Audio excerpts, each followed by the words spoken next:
د هرات اسلام قلعې پر لویه لار د وروستیو پیښو او ناامنیو له کبله چې د ګمرک یو شمېر کارکوونکي او کمیشنکاران په ډزو ووژل سول او یا هم اختطاف سوه، د 2 ورځو راهیسې د ګمرک کارکوونکو په کاربندیز لاس پورې کړی دی.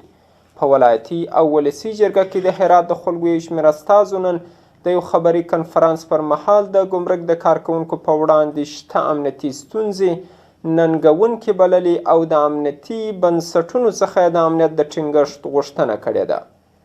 خو د هرات سیمه ایزه اداره وایي چې د امنیت د ټینګښت لپاره پلانونه په لاس کې لري.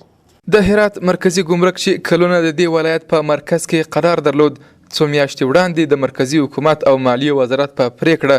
د فساد د کمښت، دولتي عوایدو زیاتوالي او تخنیکي ستونزو له کبله د اسلام قلعې ښارګوټي ته انتقال سو. خو د هرات د خلکو د استازو په باور نه یوازې دا چې په ګمرک ادارې کې د فساد کچه ټیټه سوې نه ده، بلکې د زرګونو تنو د وزګارتیا ترڅنګ نورې ستونزې او امنیتي ننګونې هم ورزیاتې سوي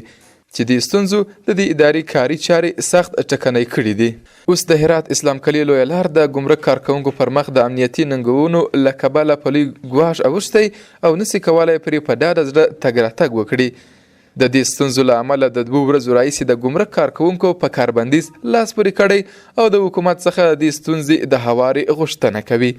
د هرات ګمرک مسؤلان وایي چې په تیره څه باندې یو میاشت کې 12 امنیتي پیښې چې پکې اختطاف، قتل او بېسده کول شامل دي د ګمرک د کارکوونکو په وړاندې ثبت شوي. حدود 17 مورد متاسفانه ما تلفات داریم، هم از کارمندان گمرک و کمیشنکاران. در 17 مورد قتل هست، متاسفانه اختطاف هست و زخمی و مسئولیت هم هست. په همدې حال کې د هرات ولایتي شورا د زورواکو له لوري د ګمرک کارکوونکو ګواښل لویه ننګونه یادوي او په وینا یې که د ګمرک د کارکوونکو لخوا غوښتنو ته یې پام ونسی نو بیا په مرګ ګواښل کیږي. زورمندان کارمندان گمرک را تهدید میکنن، به زور به سر اینا امضا میگیرن و اگر خواسته از نور بپذیره خوب، اگر نپذیره به تهران رو میزنن، شهید میکنن یا ور میدارن، اختطاف میکنن. په ولسي جرګې کې د هرات د خلکو استازی غلام فاروق مجروح وایي چې د ګمرک د کارکوونکو کاري اعتصاب دولتي عواید سخت ټکنۍ کوي او وایي حکومت باید دې ستونزې ته جدي پام واړوي. هرچند که اعتصاب کارمندان گمرک میتونه که ضرر بسیار کلان مالی برای دولت داشته باشه،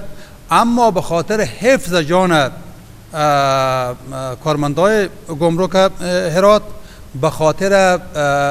رفع مشکلات و چالش ها از اعتصاب مشروع قانونی از اینا حمایت میکنیم. ولسي جرګه کې د هرات د خلکو استازي همدارس د زورواکو له لوري د ګمرک د کارکوونکو ګواښل او د عامه شتمنیو د لوټلو وضعیت ولزه حکومت ته ستر ګواښ یادوي